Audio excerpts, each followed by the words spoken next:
proud and binary. Are you sensitive for the title of this chapter? Yes, binary thinking has gotten a bad rap lately. And honestly, it's not even binary's fault. It's more about people misunderstanding what binary really is. We think it's about two elements, right? Wrong. It's never been about two. It's about three. You see, when you only have two elements, they end up reflecting each other. They are stuck together. They create a mirror, and mirroring often brings tension. Think of it this way: big versus small, pleasure versus displeasure, active versus passive, give versus take. There's no real interplay, just tension. But throw in a third element, now we're talking. That's where the magic happens, where things can actually move, shift, and grow. When you add a third element, everything changes. Those two pieces, 0 and 1, they are no longer mere opposites, locked in some mirror rivalry. It's the relationship between them that makes everything work.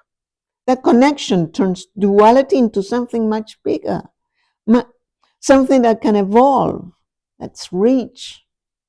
It's no longer one or the other, it's a whole system. Truthful, guess what?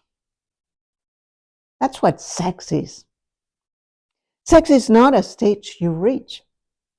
It's a practice, something dynamic and alive. It's not about crossing some finish line where you have arrived, here's your ladder. More about living in the in-between where things move and shift. The truth is, anyone who embraces a ladder, whether it's MF or anything else, has to learn how to be in this world as themselves. The whole idea of coming out, well, that's not limited to a certain few. We all go through it at some point in life. It's that moment when you tell your parents, your friends, whoever cares to listen, when you say, I am my own person. It's terrifying, freaking liberating. No matter how difficult that moment is, know this: coming out is only the start. It's not the grand finale, only the opening act. Putting a label on yourself is one thing.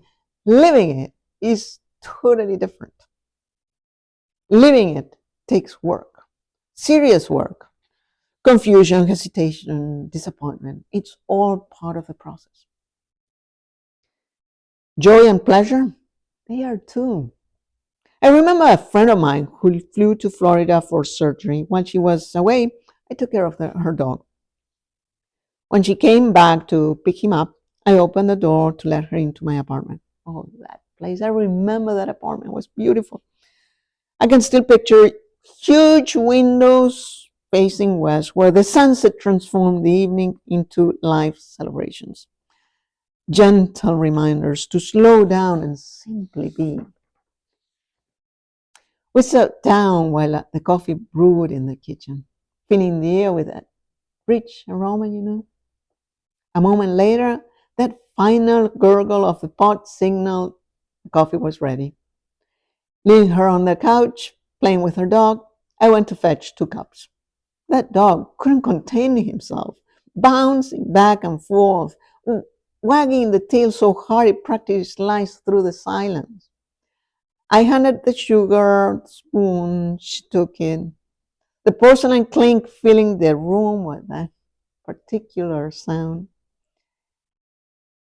I felt the moment was tightening. She stood there, one breath away from spinning what had changed with her. I didn't need to hear it. I raised my eyes and said, I know. The words landing like a whisper in the stillness. I watched her go from nervous like anyone about to face surgery would be, to almost buzzing with excitement for the A.U.T.O.N.M.Y she had done. While her hands fidgeted, her eyes showed this particular glow, as if that future she had started to live a few days ago couldn't come fast enough. After a few weeks, reality hit. That electric anticipation she's been building for years gave way to something quieter, heavier. The finish line she thought she had crossed was only a starting point. Life is not about arriving, it's all about the journey. She still had to figure out what it truly meant to live as her real self. That's the hard part we all have to face one way or another. The part no one really talks about, and what lingers long after wounds and bandages have come off. So here's the deal: be whoever you want to be, but be proud because it's never easy. Understand that you are practicing being you. You are learning how it feels. Didn't get it right the first time? So what? Keep trying. No big deal. You're practicing after all. Failure is not in the choices you've made. The real failure is living a life that never felt like yours to begin with. This is Dr. Leah Roth practicing chapter 1 of my book, Get In or Get Out, but don't stay in the freaking middle, which I'll be reading later tonight.